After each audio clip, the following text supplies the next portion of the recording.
Pour moi, la Tini a été livrée clé en main, mais vraiment clé en main.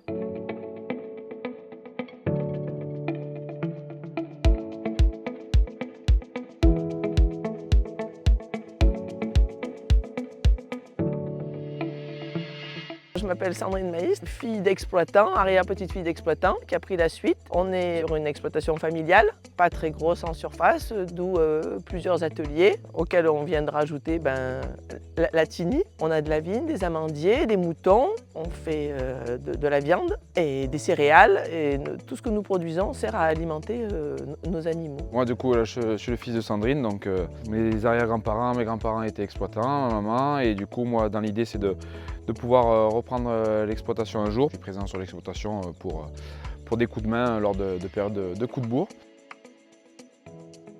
J'ai vu ça passer un petit peu sur les réseaux sociaux. On a pu échanger assez rapidement. C'était vraiment pour avoir une petite activité là-dessus, qu'on puisse s'apprivoiser comme ça aussi avec les voyageurs. Accueillir du public, ça peut être aussi limitant suivant les personnalités de chacun.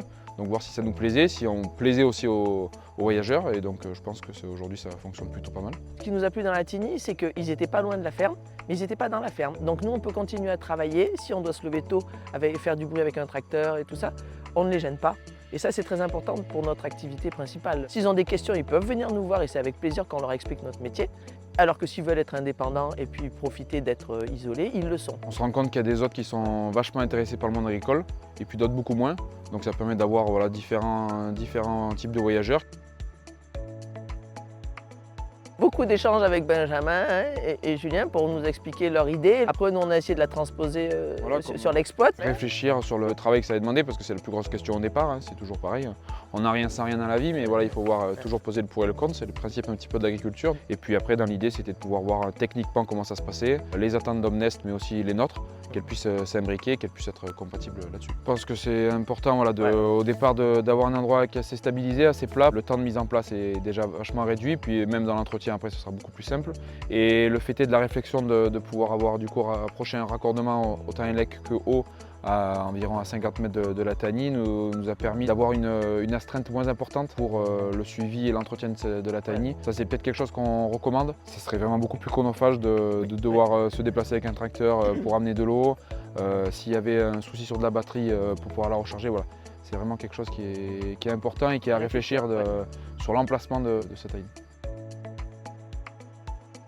Ça dépend de notre emploi du temps, mais en priorité, c'est moi qui suis là. Donc, je prépare la Tini. Il me faut une petite heure parce que je passe de partout. Il y en a qui oublient une paire de chaussettes. Enfin, il y a plein de choses qui sont surprenantes et c'est ça qui est marrant. Je le fais ou le matin s'il n'y a eu personne la veille, ou sinon j'attends qu'ils partent et entre midi et 2, je me dépêche. Et après, les gens, je communique avec eux pour savoir vers quelle heure ils veulent arriver dans une fourchette horaire. Donc, je fais un petit texto. On peut proposer des petits déj. Suivant la période de l'année, donc du coup, suivant la charge de travail qu'il y a sur l'exploitation ou nos disponibilités les week-ends, moi, j'interviens à cette partie-là pour justement faire la jonction s'il y a une grosse partie sur l'exploitation ou sinon des week-ends, qu'on puisse avoir des week-ends un peu chacun de notre côté. Donc, ça fait partie aussi un peu du jeu. Et puis, tout à l'heure, pour revenir sur les horaires, ça nous donne une certaine flexibilité. Et puis, si c'est assez tard, il y a quand même cette possibilité d'avoir arrivé avec cette boîte à clés et qui nous permet de rencontrer les autres juste le lendemain. C'est très peu limitant de ce côté-là. Les gens peuvent dire d'arriver en fin de journée, puis il y a eu un accident sur l'autoroute, 3 heures de bouchon, tout le monde est assez compréhensif et voilà, ça reste de l'exception. Mais en général, je préfère les accueillir pour les checker sur la Tini. Il y a des gens qui ont lu vraiment le protocole et qui le connaissent par cœur et qui disent « Ah oui, ça c'est là, ça c'est là ». Enfin, le site doit être très bien fait pour ça. Je les accueille, je leur donne le cadre. Et après, le lendemain, ils partent, ils remettent la clé dans la boîte à clés. Et c'est pas un souci, ils font leur vie et moi je fais la mienne. Voilà. On voulait bien rajouter cette activité dans notre exploitation, mais les réseaux sociaux, c'est pas notre... Je ne suis pas de la génération. Omnest nous a expliqué qu'il s'occupait de tout, et c'est le cas. Le logiciel est très bien fait, on a les coordonnées des personnes qui arrivent. Si ce sont des personnes qui demandent à réserver 72 heures avant, on nous demande si on est d'accord de les accueillir, on valide. Avant, c'est validé automatiquement.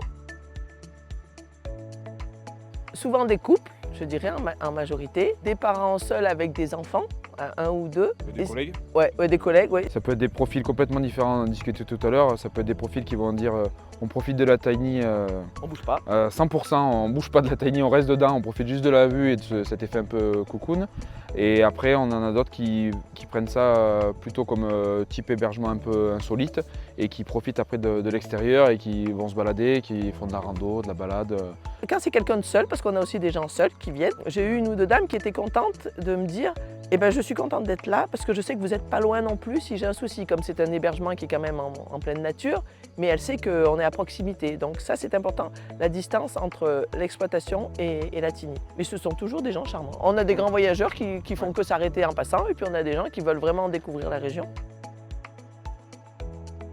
Un couple de Parisiens, de la région parisienne, avec un enfant qui devait avoir 8 ans. C'est des gens avec qui on a après bien discuté et on a bu un coup ensemble. Et ce petit, il est arrivé, il était avec moi dans les brebis, il regardait les brebis, mais il ne parlait pas. Le deuxième jour, il est revenu, il y était avant moi dans la bergerie, et là, il a commencé à me parler. Et il me posait des questions. J'avais beaucoup aimé parce que c'était des questions très précises sur vraiment le rythme du troupeau et tout ça. Il avait vraiment un Super. attrait là-dessus, il était Ouais. intéressant et respectueux aussi sur Ouais, cette ah oui, partie-là, oui, parce oui, que, oui, oui.